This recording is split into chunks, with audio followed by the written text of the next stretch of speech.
headed into an off week. We've also about hit the halfway mark of the season, plus we crowned a brand new winner. I think it's time that we've talked about what's hot and what's not so far in 2022.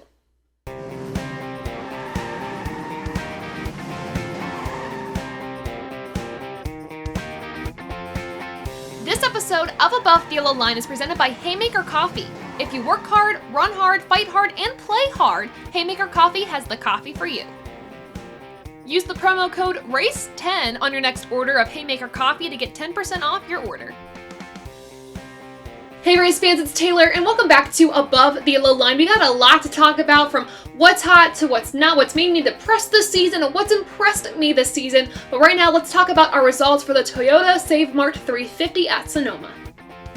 What started off as a Hendrick Motorsports day quickly faded for Larson and Elliott as pit road issues and tire issues prevailed. Of course, Hendrick Motorsports reached a milestone marker of leading 100,000 miles, which is very impressive. No other team in the Cup Series has done that. However, we gotta focus on the winner for this race. A first-time Cup Series winner, Daniel Suarez, won the Toyota Save Mart 350.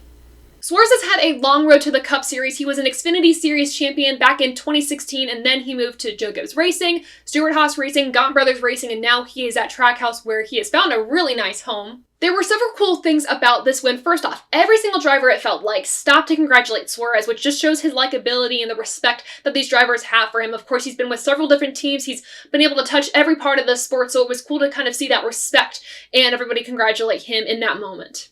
Other cool things about this win is Daniel Suarez becomes the first Mexican-born driver to win in the NASCAR Cup Series and the fifth foreign-born driver to win in the Cup Series. Also, Daniel's amigos were there, so it was very cool to see him win in front of his fan base, which honestly every driver would dream of that, and with this race being as close to home as it can get, it has to have been very special for Suarez. And then talking again about the likability of Daniel Suarez, he has touched so many aspects of this sport, from being in the broadcast booth, whether it's for the Xfinity race, or even if he's going to be on Race Hub, and even just trying to step in and help other drivers like Carson Hocevar, who was injured. I mean, he is there when you need him in the sport, and he's also a very good representative of the sport as well. So it was a win for NASCAR as a whole, and congrats to that 99 team on getting the win at Sonoma. With the rest of your top 10, let's talk about second place finisher Chris Buescher. Now, by no means should they be disappointed by a second place finish. I know you didn't win the race, but to be fair here, if you're able to contend for a win against Elliott and Larson, that is a good day. We saw Chris Buescher actually pass Elliott for a second position, so it was a very good day for him. It was also a really fun battle to see with him and Suarez at the end of that race as well. So congrats to the 17 team on getting a second place finish at Sonoma.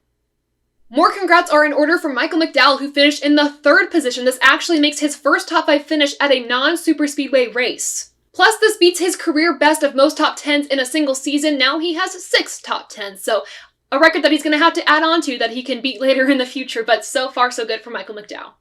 In fourth place, we have Kevin Harvick. Now, I think he could have been second or third if he didn't have that issue on the final pit stop that he did, and he actually went in at the same time as Chris Buescher. They were fighting each other for position there, and unfortunately, they had a jack issue on his car, and he left pit road about 9 seconds after Chris Buescher did, so it was disappointing there, and he could have, like I said, probably finished second or third, but that just wasn't in the cards for Kevin Harvick. But based on what we've seen the past few weeks from him, this was a finish that they absolutely needed, so a really good day for Harvick. In fifth place was Austin Cindric. Now, I know he's a road course type of guy, so I was hoping he would do well, and I'm glad he did, because his last top 10 finish was at Circuit of the Americas, I believe 12 races ago.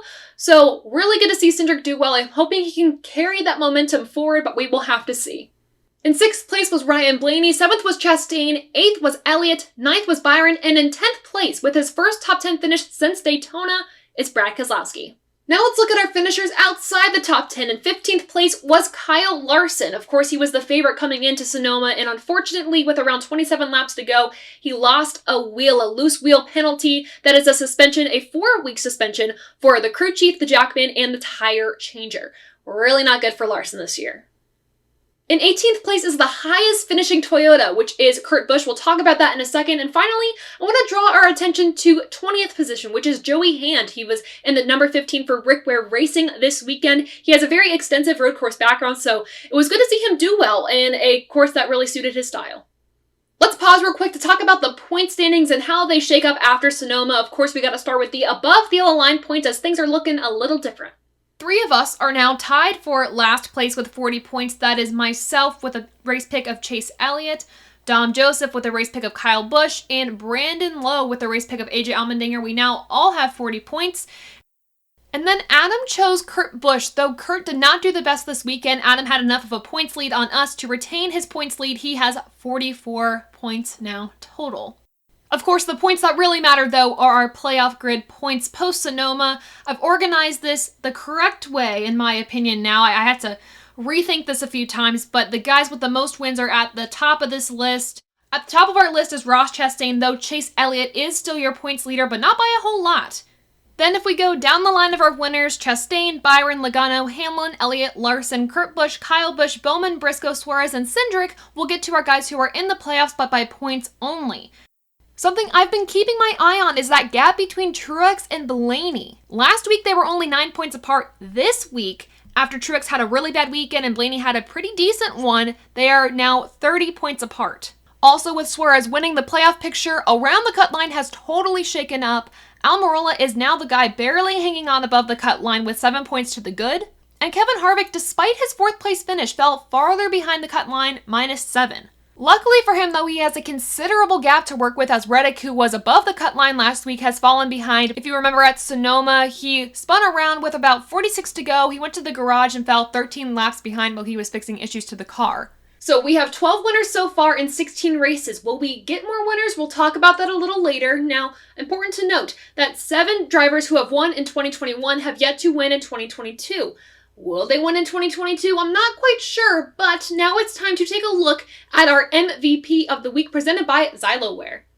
As we always do here on Above the Yellow Line, we start with the negative. So we're going to talk about our LVP first, and it's not just a single driver. It's an overarching manufacturer, Toyota. I don't know what happened to Toyota this weekend. They just did not do well, and Martin Truex Jr. specifically. Now, he's won 3 times at Sonoma before, and with Cole Pearn back in his camp this weekend, I was expecting greatness from him, and he finished in 26th. I do not know what happened. The rest of the Toyota camp, if we look at the results, of course, I talked about Kurt Busch in 18th, Kyle Busch, his brother, in 30th, Bell, 27th, Hamlin, 31st, and Bubba Wallace did not finish this race after an engine blown on lap 10. I do have an honorable mention for the LVP award, and that goes to Kyle Larson for reasons we mentioned earlier with that tire issue, which led to a 4-week suspension for his crew chief, tire changer, and the jackman. So Kyle Larson is the honorable mention for my LVP, but Toyota as a whole is the absolute LVP of the week. Finally, our Zyloware MVP. Obviously, this goes to Daniel Suarez for collecting his first win of his Cup Series career. I do have honorable mentions that go to Buescher, McDowell, and Harvick for their great finishes at Sonoma. So congrats to the 99 team and Daniel Suarez. You are this week's Zyloware MVP. Let's close out this Toyota Save Mart 350 recap with a race rating above or below the yellow line. If you haven't been here before, here's how this works. We rate the race on a scale of 0 to 100. Above 50 means this was a good race. That's where we want to be. Below 50 means this was a bad race. That's not what we want to have happen. So, according to a Twitter poll, here is what you thought of the race. 36% of you said this was a great race. 40% said it was a good race. 20% said okay. And 4% said bad. More specifically, Kyle said the race was great because of who won. Overall, the race was so-so. Something about Sonoma this weekend as a whole has made passing hard for the lead on both series. Samuel shares the same sentiment by saying the only thing that makes this race notable is Daniel Suarez winning. Move Sonoma to the northwest, Portland, Seattle, Vancouver, or Boise. I kind of agree with that. We'll talk about that later. Elite Precision 29 said, happy for Suarez, on-track product was okay, Cup cars need more horsepower at short tracks and on road courses. My opinion, they need it everywhere, but I definitely understand what you're saying. So that's what you thought about this race, and I gotta say, I think I agree with you here. The only reason I think I loved this race was because of the winner, but that being said, I will say I did like the last 30 laps between Buescher and Suarez, but the chute didn't offer a lot more passing like I thought it would, and we can't all have Coca-Cola 600s, you guys, and not every race is going to be a total winner, but I just felt like this race was bland and mediocre, and I think I gotta put this above the yellow line. I gotta give it a 64%, which is actually, but just a bland race at Sonoma. For the main event with Down the Line, we're going to talk about key moments from this season. Of course, we're going to switch coverage from Fox to NBC, and I felt like it was time to kind of take a look back at what's happened so far in 2022 with a game of hot or not. We're going to talk about what we liked this season and what we did not like this season. So let's start off with some breaking news that happened on Sunday with the LA Clash at the Coliseum. It will be back in 2023 on February 5th on Fox. So before the season even started, I hated the idea of going to LA for the Clash. I hated it. I don't think we should be making a track where it shouldn't be. I didn't like the location of the Clash. I hated all of it. But I ended up rating that race in 85%, and I think it's because my expectations were so low and I was expecting total disaster that when everything actually turned out to be really good, I was shocked. But I will say we had a really good racing product. I love the heats more than I think I like the actual Clash itself. I still feel like the actual Clash had too many cars on the track, but it was actually a pretty big success. So from what's hot and what's not, I think the Clash coming back to the Coliseum in 2023 is hot. I like it. I think it's a good idea. And now I'm going to back it up with some stats, because I can't just say my opinion is the best opinion. I got to back it up with numbers. So to start, the Clash brought in 4 million views, which is the best that event has had since 2016. Also, we are expanding the market. We had a lot of fans in the stands. We also had a lot of celebrities at the track too, which is really good for expanding NASCAR's reach and getting in some new blood to the sport. So that's also another positive as to why I think it's really good to have the Clash back in LA. You know, Steve Phelps mentioned in an interview with Bob Podcast that 2023 is going to be bold. We're going to see some changes. He mentioned some street courses and maybe going international. And I will say, with that said, I'm going to bring it back to Sonoma real quick. I like road courses. They've grown on me. They really have. But I do not think we need 6 road courses on the schedule. I think if anything, maybe 4 or 5. With that said, I think it's time to potentially ditch Sonoma for a street course, even though I'm not a fan of that either. Maybe try something new, try an international track, or even expand the market like we're trying to do. I saw that at Worldwide Technology Raceway, the fans, it packed in like sardines, like I mentioned last episode, and I think if we can have more races in the Midwest even, or even like another race in California somewhere else, that would be huge for the sport. And I just think Sonoma, even just from hearing what you guys had to say about if you were at the track or not, was kind of dead. Not a lot of people showed up. So I think it's time to move a race somewhere else besides Sonoma, but that's just my hot take. But 2023, I guess we're going to be seeing some crazy changes, and I'm thinking that we're going to hear some of those changes in August. So I'm going to be very keen on listening into what those changes might be, and also I'm excited to see what the 2023 schedule looks like. Next up in our fun game of what's hot and what's not is the Fox broadcast. Now, I asked you guys on Twitter what you liked, what you didn't like about the Fox broadcast. Some things were very constructive and some things were just destructive of the Fox broadcast. And I think we're not giving them enough credit from what they actually did well, and we're just kind of crapping on the things that they did not well, which, to be fair, I've been very harsh on the broadcast, I will say, but there are things that they did really well. But of course, as always, I like to start with the negative, so let's start with those. The increase in ads suck. Like, I hated it. I don't know if it's because we're losing money. I know that the Fox deal with NASCAR is over after the 2024 season, but we need to somehow rework how these ads are happening during the races, because the race does not stop. The action does not stop. And it seems serendipitous that whenever we go to a commercial, a caution happens. It's just how it works now in NASCAR. So if we can somehow lessen the commercials, and I don't even know if that's an option, I would love that. I know other fans would love that too. So that was the one big thing that I just did not like about the broadcast this year. Besides, you know, I mean, we missed some coverage on some wrecks. We missed up some names. There was a lot of mishaps in the coverage this year that I'm not sure why they happened. But even that said, I do think that the broadcasting this year was better than last year. The analytics behind it, the actual conversations that we had in the booth were better than what we had last year. They were more constructive. They were less focused on, I think, entertainment. And I think that has to do with the positive aspect of this, which was the rotating analyst. I think it's safe to say that we all want Jamie McMurray in the booth full-time. He did an excellent job adding really good analytics to the broadcast. I also want Larry Mack back in the booth full-time, and I hope that happens. I don't know if it's going to happen, but he also added some really good character to these broadcasts, as he used to do and has always done, especially just when he talks pit strategy. I will say Dale Jr. for Talladega did a really nice job, and Tony Stewart, if he was willing to go to the booth full-time, I know he has SRX to deal with and all his other series, I would also love that. Now, obviously, we can't have 4 guys in the booth, but Mike Joy, what he brings to the table, he keeps everybody together. He is the glue for Fox, in my opinion. He has kept things cohesive. He has kept things on track.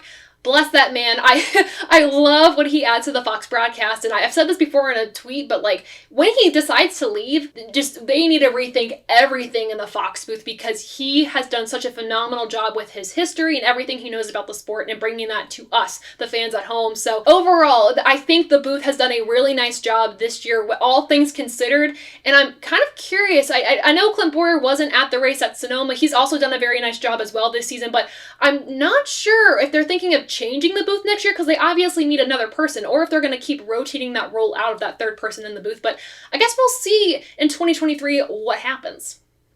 Up next in the game of hot or not is the next gen car. Obviously, there's things that are not hot that we'll start off with, which is the tire. The single lug nut just doesn't seem to be doing what it needs to do. We've had 10 violations with tires going rogue, which is insane. Quite honestly, it's counterintuitive to what the single lug was supposed to do. Also, the left rears. What's going on with those? They keep blowing. They're just mishaps. I don't like seeing it on a weekly basis, and I'm hoping that maybe once the season is over, we can rethink the single lug or at least add some security to the tires. I don't know how that works. I'm not a mechanic. But that is what's not hot about these next-gen cars. But what is hot is the performance that it's shown us on the track. I've done some research, and that research goes into my stats on these races. I've done race ratings since Above the Yellow Line started last year, and I've been comparing and contrasting what I've seen. And if I'm basing it just off of the first 16 races from last year and the first 16 races from this year, and of course, I will say this year I have a more analytical eye on the sport, so I feel like my ratings are going to be more fair this year. Last year's ratings, I have no clue what I was thinking. We'll take a look at them right now. I will say for COTA, I gave COTA last year a 90%. I think I wanted to just face adversity there with all the crap that the race was given with the rain. And obviously, yes, it was a dangerous race, but I don't understand why I gave it a 90%. But what's interesting to me here is even though I like the product of the next-gen car way better than what we saw last year, and I think I've overall enjoyed myself more during these races, and I've been more engaged in the storylines and more engaged in the actual product itself this season, I liked less races more than what I liked last year. I've only liked 6 out of the 16 races this year more than the races last year, which I'm kind of shocked about. Overall, though, the next-gen car, is it hot? Is it not? I say it's hot. It's a great addition to NASCAR. The Gen 7 car is killing it on the track. Finally, in our game of hot or not, let's talk about the actual drivers and their performances, what has disappointed and what has impressed. Now, of course, we got to talk about the overarching topic, which is we have 12 different winners in 16 races. Do I think we are going to get to that magical round of 16 where everybody has a win? No, I do not think that we're going to have 16 different winners this season, and here is why.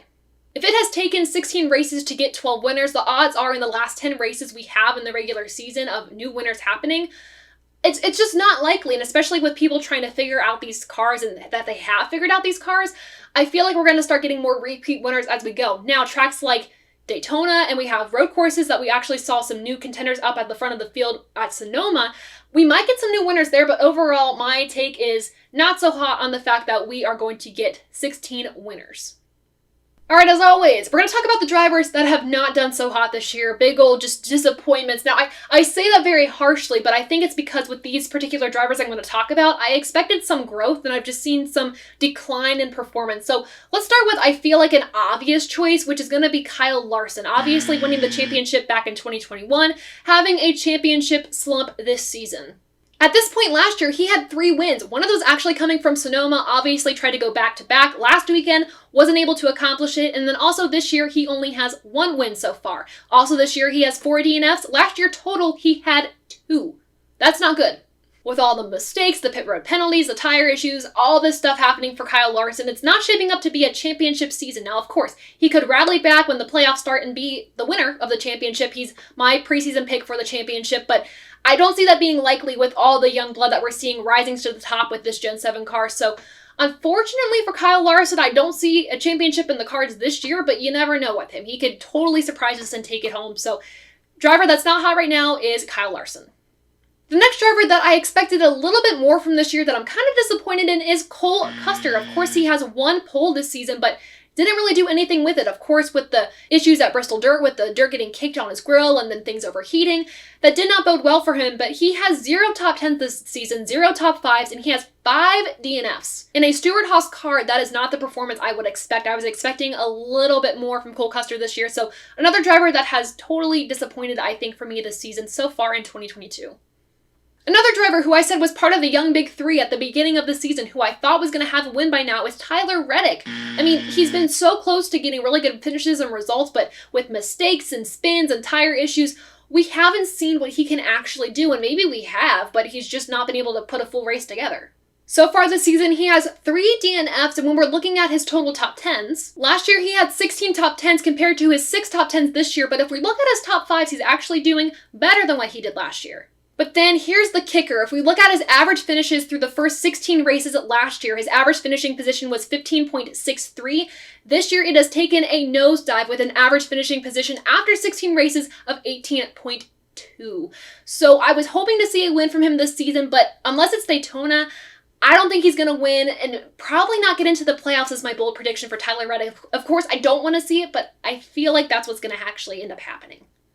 Finally, we got to talk about 23XI Racing. I know I've talked about them before, but they're a team that I'm quite honestly disappointed in. I think, though, we had really high expectations for them, and what we see Trackhouse doing right now is what we expected from 23XI, and it's just not feasible because 23XI Racing didn't acquire Chip Ganassi. They didn't acquire a really good team and all their assets, so they're working from the ground up, and we expected them to win right off the bat. Obviously, Wallace got a win last season, Kurt Busch got a win at Kansas this year, but it's not the performance that we want.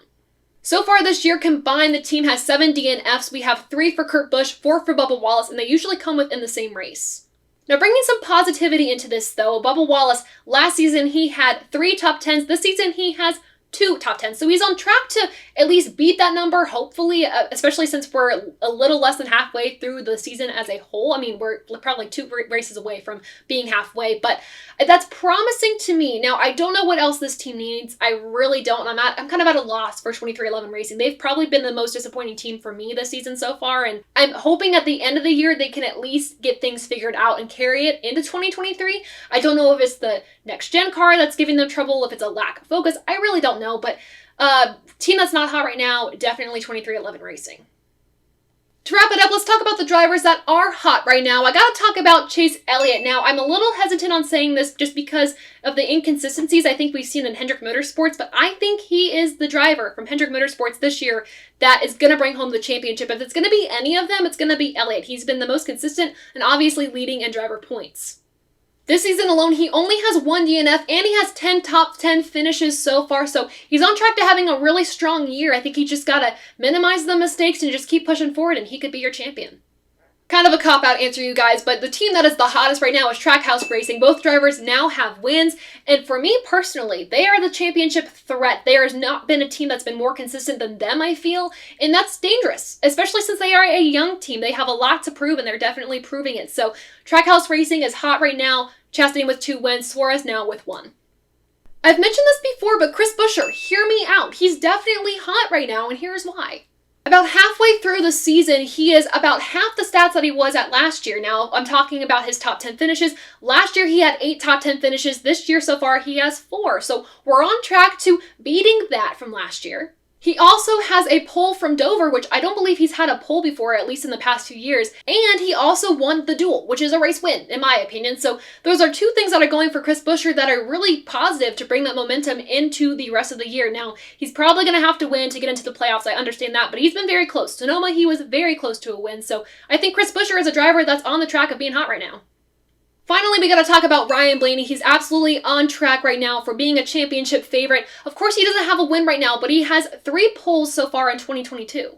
He's also on track this season to beat his total laps led from last year. Now, last year he led 423 laps. This year he is at 385 laps. So on track to beat that. Now, the 423 is not the most laps he's led in a single season, but at least it's on track from beating what he had last year. Another thing to note with Ryan Blaney is his average starting position is actually better than it's ever been in his career so far in 16 races. At this point, he is at an average starting position of 8.75. The second best average starting position for Ryan Blaney is from 2018 with an average starting position of 9.36. I really do think Ryan Blaney is going to sneak his way into the championship 4. He kind of is showing a Joey Logano type year. Of course, like I said, he doesn't have wins yet, but I feel like he has the points and consistency that's going to get him there to the championship 4 and be a surprise championship winner. So Ryan Blaney is a driver that is definitely hot right now. I'm curious if you agree with my hot or not so far this season. Let me know in the comments below, but now we got to preview our race coming up after the off weekend at Nashville, the Ally 400, starting with your track facts and driver stats. The track length for Nashville Superspeedway is 1.3 miles long. The race length is 300 laps or 400 miles. Stage 1 is 90 laps, Stage 2 is 95 laps, and the final stage is 115 laps. Now on to your driver stats. They are not interesting at all. I'm going to be real blunt with you here because last season was the first time the Cup Series raced at Nashville. So all over your screen, you're going to see Kyle Larson, Hendrick Motorsports, and Chevrolet with the wins by manufacturer, the team with the most track wins, and the driver with the best average finish, most track wins, and the last driver to win at the track.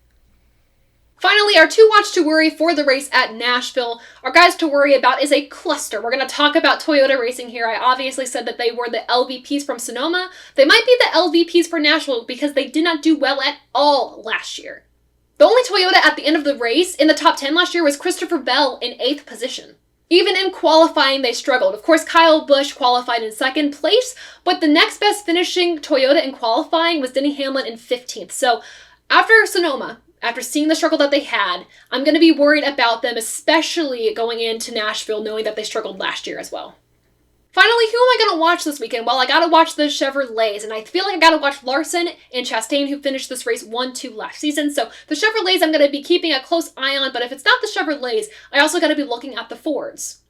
Specifically, though, I got to look at Kevin Harvick. He finished this race 5th last season, and of course, coming off of a good run at Sonoma, I'm hoping that he can have positive momentum going to Nashville. So the guys I'm going to be watching, the Chevys and Kevin Harvick.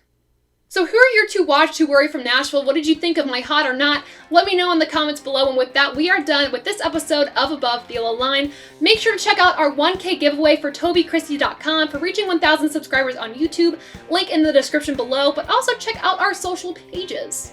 Follow @_TaylorKitchen_ on Twitter for post-race polls and daily questions, and Above the Yellow Line on Instagram, YouTube, and wherever you get your podcast. Also, make sure to check out TobyChristieCom on all social media platforms to find great motorsports content, and TobyChristie.com to hear and read more from the team and your favorite drivers. Last but not least, I want to thank Haymaker Coffee and Zyloware for supporting ATYL and all of us here at TobyChristie.com.